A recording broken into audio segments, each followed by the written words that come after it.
Hi, I'm Chris from the UWA Conservatorium of Music. In this video, I'm going to talk about chords.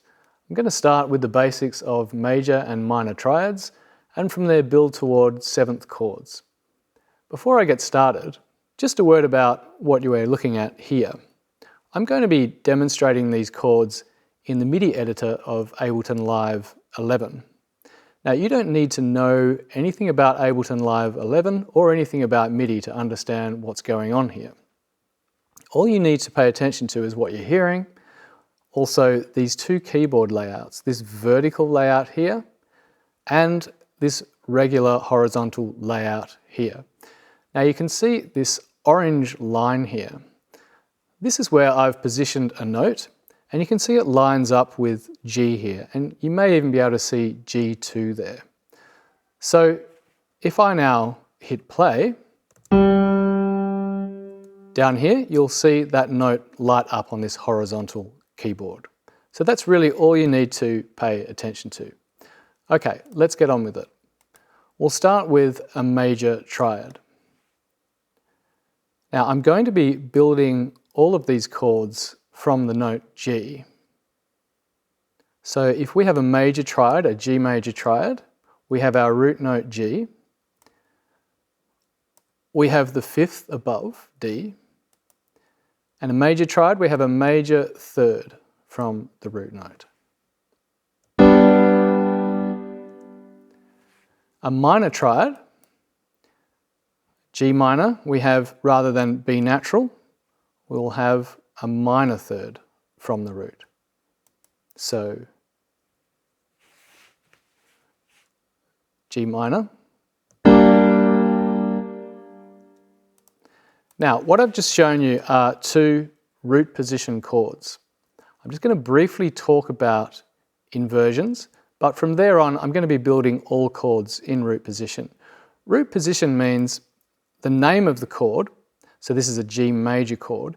It means that the G is the lowest note in the chord. But with the major and minor triads, there are two inversions, two further inversions. So here we have the root position, but if I'm to take this note here and kick it up the octave, we'll have then the B, the third, as the lowest note in the chord. And that's a first inversion triad. Then again, if I'm to take that B and kick that up the octave, we now have the fifth, the D, as the lowest note in the chord. And that's a second inversion triad. So, second inversion, and first inversion, and back to root position. Okay, so from here on out, I'll be building all of these chords in root position. We're going to move on to some seventh chords now, and I'm going to start with the dominant seventh chord. I'll tell you why it's called dominant seventh in a moment, but first, let's just build it. We actually have three of the four notes already. So if I'm building this chord, a dominant seventh chord on G, we have a major triad, G, B, D, with an added seventh, and that will be a minor seventh above the root. So, major triad, and with that minor seventh added to make the dominant seventh. Okay, so now why is this called a dominant seventh? It's because of its function. So a dominant seventh chord will most often appear on the dominant of whatever key the piece of music is in at that time. So if G is our dominant, our chord 5, that means that our one chord is C, and I'm going to choose C major. Now the function of the dominant seventh is to resolve to the tonic. So in this case, it's going to be C major. And there is a particular way in which this chord resolves.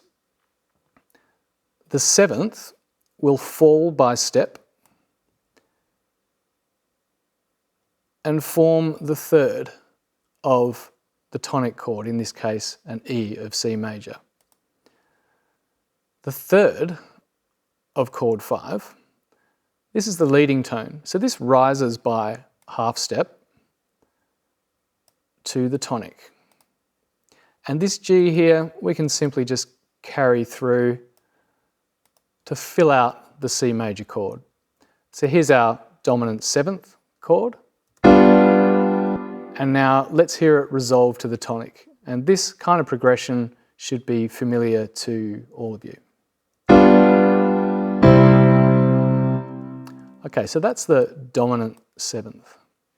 I'm going to move on now, talk about 2 more 7th chords. The first of these is the minor 7th. And the minor 7th is constructed like this. We have a minor triad, and we add a minor 7th to that. So that's the minor 7th chord. Lastly, the major 7th chord. So I'll peel that back to just the G. So the major 7th chord, here's our root G. We build a major triad and then add a major 7th above the root. So there we are, major 7 and minor 7. Now these last 2 chords are not so common in Western art music common practice period. You might find them more frequently in Western art music from the 20th century and beyond, and you'll certainly find them in modern popular styles of jazz and blues and pop. Well, that's it for this video. There is a follow-up video, and this is aimed at Year 12 students, in which I will talk about the diminished triad, the augmented triad, and then some 9th chords.